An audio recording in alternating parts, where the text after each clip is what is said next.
समाज में धर्म के झगड़े चल रहे हैं, हमको क्लासरूम में बैठ के सेटल करना पड़ेगा कि ये बच्चा जब जाए तो उन धार्मिक झगड़ों में शामिल ना हो पाए। इवन को इन्फ्लुएंस भी करने की कोशिश करे तो उसको क्लैरिटी है, उसको इंटरनेट पे व्हाट्सएप पे भी कोई ऐसा मटेरियल मिले तो उसको क्लैरिटी रहे, नहीं I have understood it, this is Ravish, that we have to prepare for.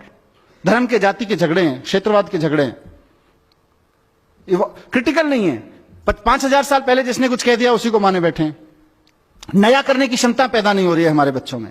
आप देखिए कितने बच्चे हैं जो नया पैदा कर सकते हैं, नया सोच सकते हैं, क्योंकि नया करने के लिए रिस्क चाहिए, रिस्क लेने की क्षमता चाहिए, और रिस्क लेने की क्षमता हम लोग नहीं पैदा कर पा रहे हैं बच्चों में।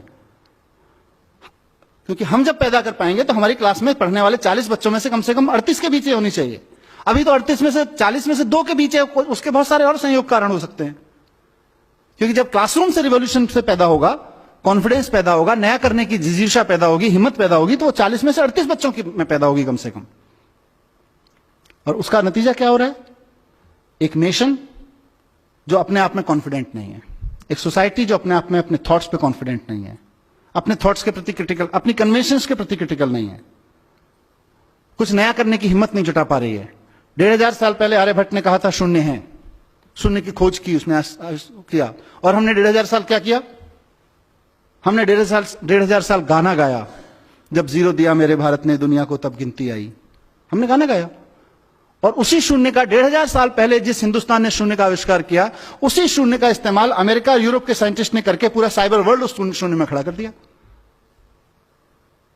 हम गाना गाते रह गए, जब जीरो दिया मेरे भारत ने दुनिया को तब गिनती आई। उन्होंने साइबर वर्ल्ड खड़ा कर दिया। आज वो ट्विटर चलाते हैं, फेसबुक चलाते हैं, गूगल चलाते हैं, यूट्यूब चलाते हैं, हम अपने लड़के लड़कियां नौकरी करने भेजते हैं उनके यहां पे, और हम कहते हैं कि हम तो बहुत महान देश थे पहले से।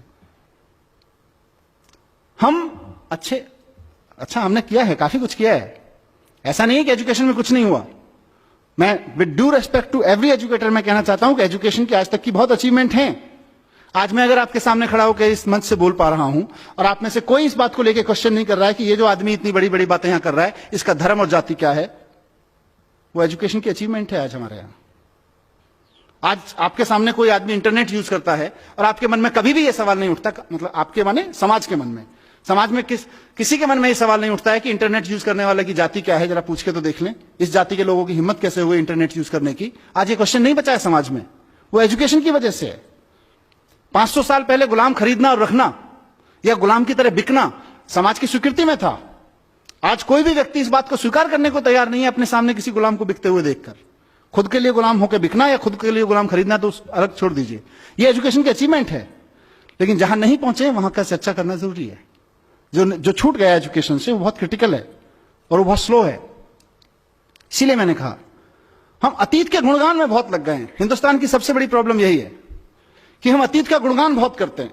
हमारे यहां आर्यभट्ट हुए थे, अरे सर जी आर्यभट्ट हुए थे, उसके बाद हमने क्या किया? आर्यभट्ट तो होके चले गए। मुझे कई बार लगता है कि अगर आइंस्टाइन हिंदुस्तान में पैदा हुए थे तो हिमालय में एक मंदिर बना देते हम लोग उसका, और समझा रहे होते अपने बच्चों को 14 कोस की परिक्रमा है, सीधे चले जाओगे, पेट के बल लेट के जाओगे तो जल्दी साइंस समझ में आ जाएगी। पैदल जाओगे तो इतने दिन लगेंगे साइंस समझने में, हेलीकॉप्टर से चले गए तो इतने दिन लगेंगे साइंस समझने में।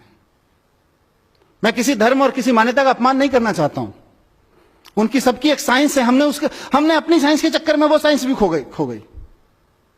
हम सिर्फ 40 रट रहे हैं, आइंस्टाइन 40, आर्यभट्ट 40, और हम 40 का देश बन गए हैं। हम नया सोचने की क्षमता खत्म कर दी है। तो मैं इस सभा के माध्यम से, जैसा मैंने शुरू में कहा कि एक बहुत बड़ा स्वार्थ मुझे यहां पे खींच के लाया है, और मेरा वो स्वार्थ है साथियों, मेरा एक सपना है कि इस देश की पॉलिटिक्स में एजुकेशन एक बड़ा मुद्दा बने, इस देश की सोच में एजुकेशन एक बड़ा मुद्दा बने। मैं एक ऐसे दिन का सपना देख रहा हूं कि हमने बड़े बड़े तरह के इलेक्शन देखे हैं। हम आ गए तो गरीबी हटा देंगे, हम हटा गए तो हिंदुओं को राज दे देंगे, हम आ गए तो मुसलमानों को राज दे देंगे, हम आ गए तो सिख इनका ये कर देंगे, उनका ये कर देंगे। हमने अलग अलग तरीके के अलग अलग रीजनल विज़ावी नेशनल इलेक्शंस में अलग अलग मुद्दे देखे हैं। मैं चाहता हूं कि इस देश में इस बात पर डिबेट हो और पॉलिटिकल पार्टीज आके खड़ी हों और कहें कि अगर हम आ गए तो हम एजुकेशन को यहां लाके खड़ा करेंगे, उस पर इलेक्शन लड़े जाएं। गलत सपना तो नहीं देख रहा जी?